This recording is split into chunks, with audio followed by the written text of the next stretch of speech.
Assalamualaikum warahmatullahi wabarakatuh. Waalaikumsalam warahmatullahi wabarakatuh. Waalaikumsalam warahmatullahi Baiklah anak-anak, alhamdulillah bertemu kembali pada pertemuan kedua Bahasa Indonesia. Pada pertemuan kali ini kita akan membahas materi teks eksplanasi.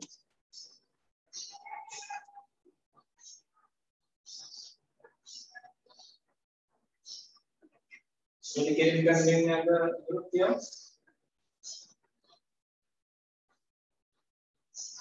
Mina.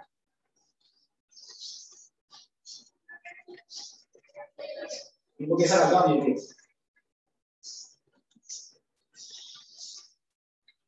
Sebelum berbicara lebih jauh, ada yang sudah pernah dengar teks eksplanasi? Sudah, Bu. Yusuf, apa Yusuf? Teks eksplanasi yang pernah kamu ketahui tentang apa sih? Itu tentang peristiwa nggak sih, Bu? Tentang proses terjadi satu peristiwa. Ya, boleh ya. Ya, benar. Tentang suatu peristiwa. Yang lain, ada yang sudah pernah dengar teks eksplanasi? Ada, Bu. Apa, Bill? Tentang proses kejadian alam atau peristiwa, Bu. Proses kejadian alam atau peristiwa, boleh ya.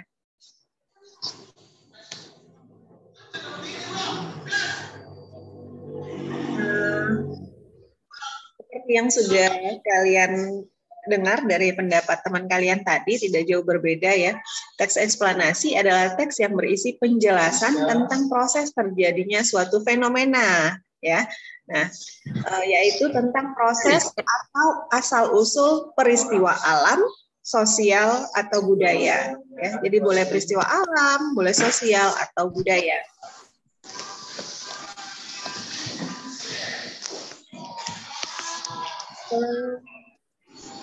Teks eksplanasi bertujuan memberikan pemahaman yang benar kepada pembaca tentang fenomena alam atau sosial yang dihadapi dalam kehidupan.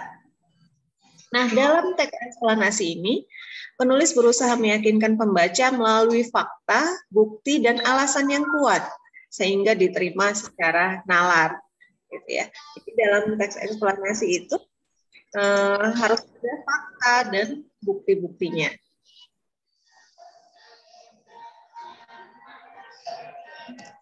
Mohon kalau tidak sedang berbicara, mic-nya di-mute dulu ya.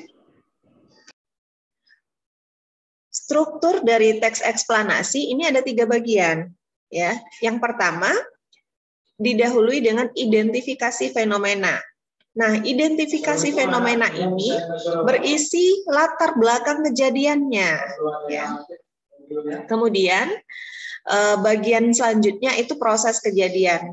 Nah, proses kejadian ini bisa tersusun secara kronologis, ya, berurutan, atau secara kausalitas. Ya, jadi kronologis itu berurutan, sesuai urutan.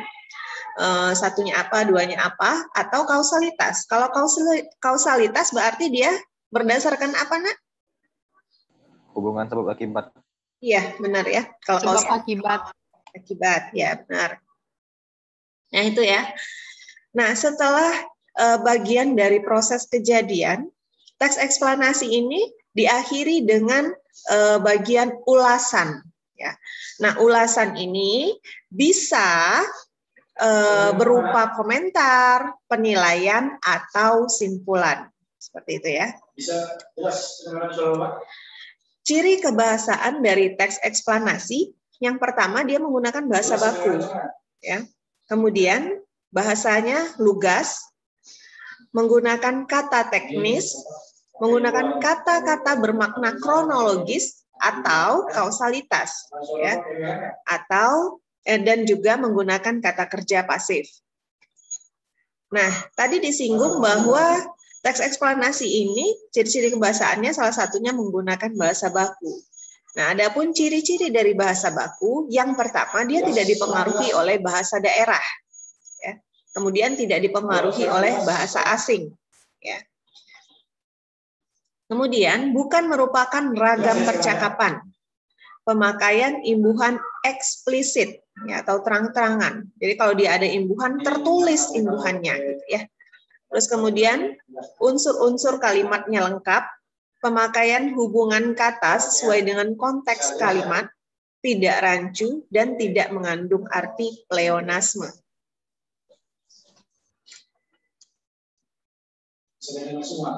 Pleonasme tahu, Nak? Enggak, Bu. Itu apa ya, Bu? Pleonasme itu. Kalau kalian belajar majas, itu ada majas pleonasme. Pleonasme itu dia sudah jelas di contoh katanya adalah ia turun ke bawah. Nah, itu majas pleonasme. Ya kan sebenarnya kalau turun pasti ke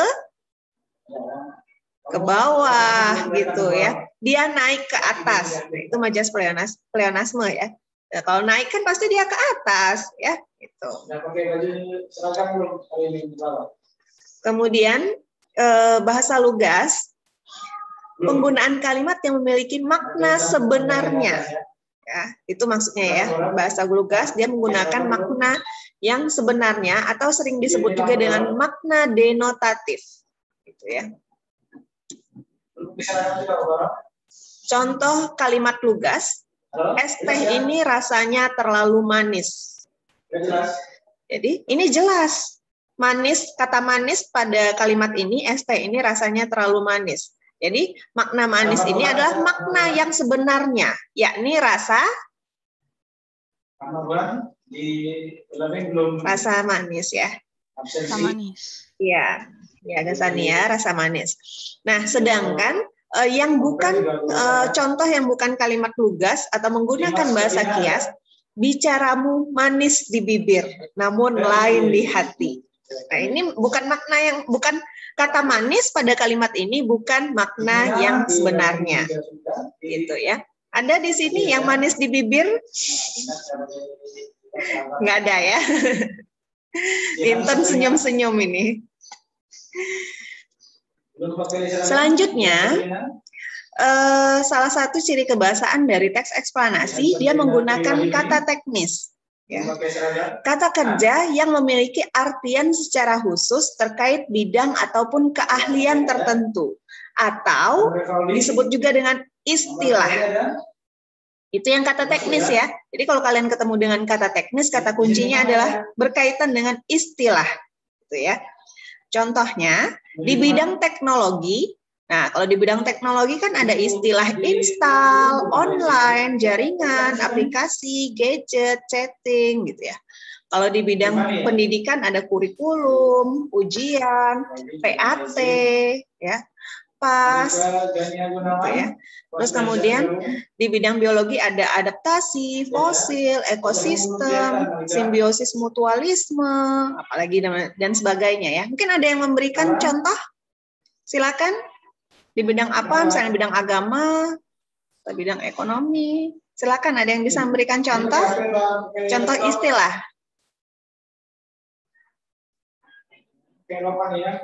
Kalau di bidang ekonomi itu ada inflasi, Bu.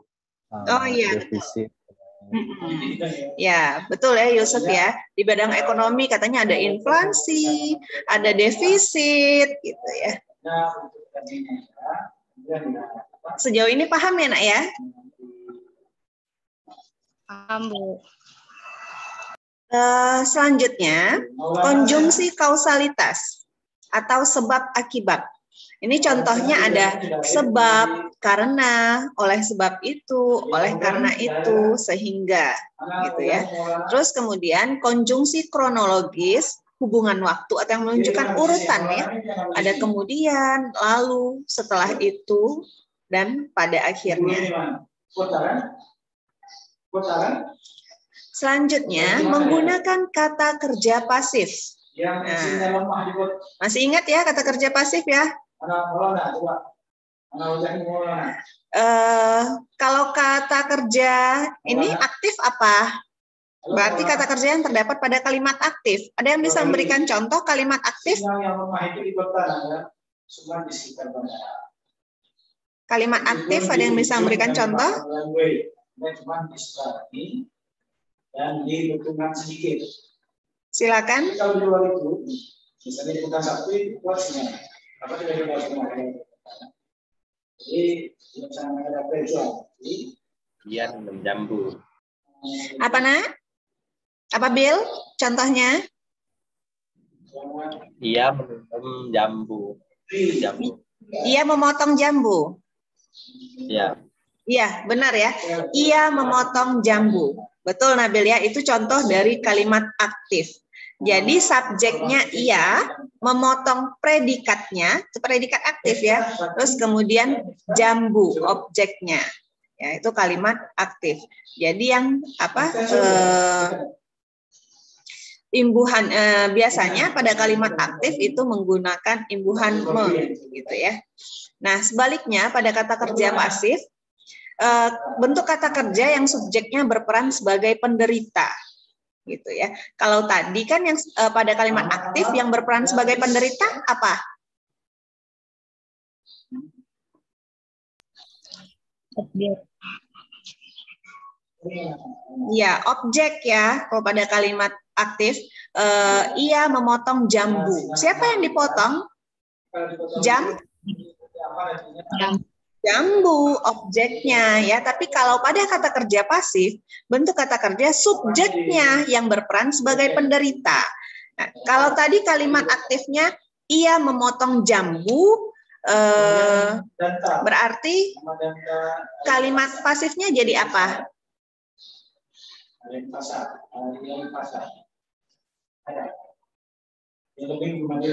Kalau kalimat ya. Jambu dipotong, bla bla, gitu nggak Bu? Ya benar ya. Jambu dipotong iya, atau jambu dipotong olehnya gitu ya. Nah jadi pada kalimat aktif kan SPO ya. Kalau dia menjadi pasif, objeknya itu menjadi subjek ya. Jadi subjeknya yang berperan sebagai penderita. Ya, jambu gitu ya. Kata kerja pasif umumnya dapat dilihat dari ciri-cirinya adanya awalan di dan ter. Nah, tadi kan kalimat kalau kepada kalimat aktif itu predikatnya memotong. Ketika dia berubah menjadi kalimat pasif, maka memotong menjadi dipotong. Itu tadi ada imbuhan di ya. Nah, contoh dari kata kerja pasif, dipukuli, dinasihati, dimulai, diperbaiki, dijual, dimasak, digotong, ya banyak sekali ya. Atau terlihat, terwujud, terlempar, gitu ya. Itu adalah contoh kata kerja pasif. Coba logonya yang selanjutnya menulis teks eksplanasi. Langkah-langkah yang nantinya perlu kalian lakukan ketika kalian ingin menulis teks eksplanasi. Yang pertama menentukan tema. Kemudian mengumpulkan bahan-bahan atau referensi. Kemudian pembuatan peta pikiran, peninjauan kembali bahan-bahan tulisan yang sudah kalian kumpulkan tadi, kemudian pengembangan peta pikiran menjadi sebuah teks yang utuh. Nah, kalau kalian ingin menyunting teks eksplanasi, ya, aspek yang perlu kalian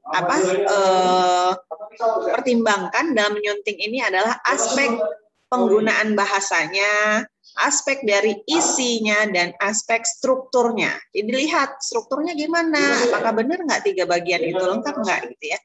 Penggunaan bahasanya sudah baik atau belum gitu ya. Nah, itu tadi tentang materi mengenai teks eksplanasi. Mungkin ada yang bisa memberikan contoh teks eksplanasi kira-kira apa? Banyak ya di buku ya.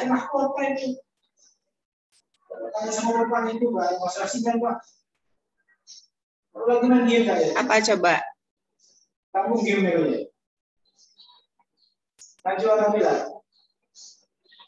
Misalnya kalau dia fenomena alam, contohnya apa? tsunami di Aceh pada tahun 2006 gitu ya. Itu kan dia peristiwa alam, fenomena ya. Nanti bisa diceritakan pengantarnya apa, terus kronologisnya mula-mula terjadi gempa 7, sekian skala Richter, terus kemudian setelah beberapa saat setelah itu air di pantai mulai pasang gitu, seperti itu contohnya ya. Kalau budaya misalnya apa?